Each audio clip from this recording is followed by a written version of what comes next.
10 ఏళ్ల కేసీఆర్ పాలనలో హైదరాబాద్ ను కంటికి రెప్పలాగా కాపాడుకున్నాం. సైబరాబాద్ పోలీస్ స్టేషన్ పరిధిలో ఎప్పుడు కూడా ఇలాంటి సంఘటన జరగలేదు. సైబరాబాద్ పోలీసులంటే ఒక మంచి ఇమేజ్ ఉండే, కానీ దాన్ని మంట కలిపిండ్రు. మేము ఒకటే రేవంత్ రెడ్డిని కూడా హెచ్చరిస్తా ఉన్నాం, నువ్వు ఈరోజు 307 నమోదు చేసి ఆ గుండాలను అరెస్ట్ చేయి. అదే విధంగా ఈ పోలీసుల మీద యాక్షన్ తీసుకో, లేదంటే మేమందరం ఢిల్లీకి వచ్చి రాహుల్ గాంధీ ఇంటి ముందు ధర్నా చేస్తాం, ఏఐసిసి కార్యాలయం ముందు ధర్నా చేస్తాం, నీ బండారాన్ని బయట పెడతాం.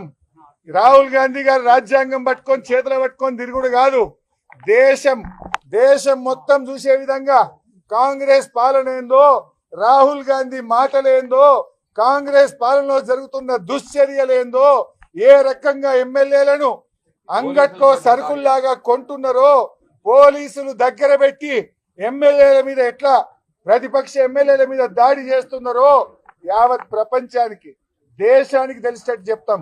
రాహుల్ గాంధీ ఇంటి ముందు ధర్నా పెడతాం, ఏఐసిసి కార్యాలయం ముందు ధర్నా పెడతాం. దేశం మొత్తం ఈ రాహుల్ గాంధీ మాటలు కేవలం నీటి మూటలు, ఈ రాజ్యాంగం చేతిలో పెట్టుకుని మాట్లాడేదంతా నటన మాత్రమే తప్ప నిజాయితీ లేదు. నిజాయితీ ఉన్నోడైతే రాహుల్ గాంధీ ఏం చెప్పాలి? ఎమ్మెల్యేలు ఎందుకు జాయిన్ చేసుకుంటున్నావు, ఇది తప్పని చెప్పొద్దా? జాయిన్ చేసుకున్న వాళ్ళని రాజీనామా చేయమని చెప్పొద్దా? ఈ రకంగా మొన్న సిద్దిపేటలో నా క్యాంపు కార్యాలయం మీద దాడి చేస్తారు, ఖమ్మంలో వరద బాధితులకు సాయం చేయడానికి వెళ్తే అక్కడ దాడి చేస్తారు, నల్లగొండలో కృష్ణా నదీ జలాల హక్కుల కాపాడడం కోసం మేమందరం బీఆర్ఎస్ ఎమ్మెల్యేలం బస్సులో వెళ్తే నల్లగొండ జిల్లాలో హెడ్ క్వార్టర్ లో మా మీద దాడి చేస్తారు. ఇవాళ కౌశిక్ రెడ్డి గారి మీద దాడి చేస్తారు. ఏ కేసులోనైనా చర్య తీసుకున్నారా? సిద్దిపేట నా క్యాంపు కార్యాలయం మీద దాడి చేసిన గుండాలను ఇప్పటికీ అరెస్ట్ చేయలే.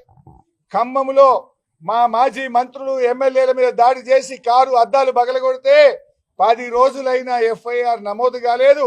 ఆ గుండాల మీద ఇప్పటి వరకు అరెస్ట్ చేయలేదు.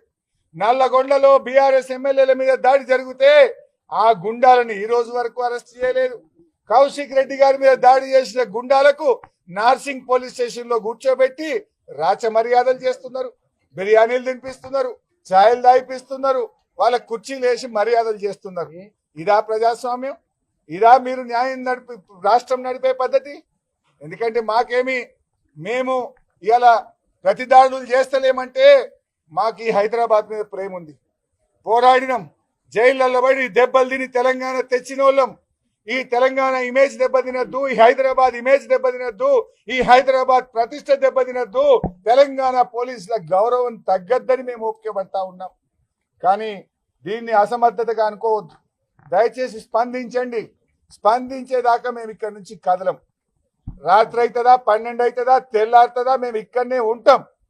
ఇవాళ ఆ గుండాలను అరెస్ట్ చేసి జైలుకు పంపేదాకా, వైఫల్యం చెందిన పోలీసులను సస్పెండ్ చేసేదాకా మేము ఇక్కడ నుంచి కదలం.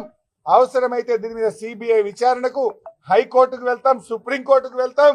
దీని నిజాలు బయటకు రావాలి. తప్పు చేసిన వాళ్ళ మీద చర్య తీసుకునేదాకా కూడా వదిలిపెట్టాం.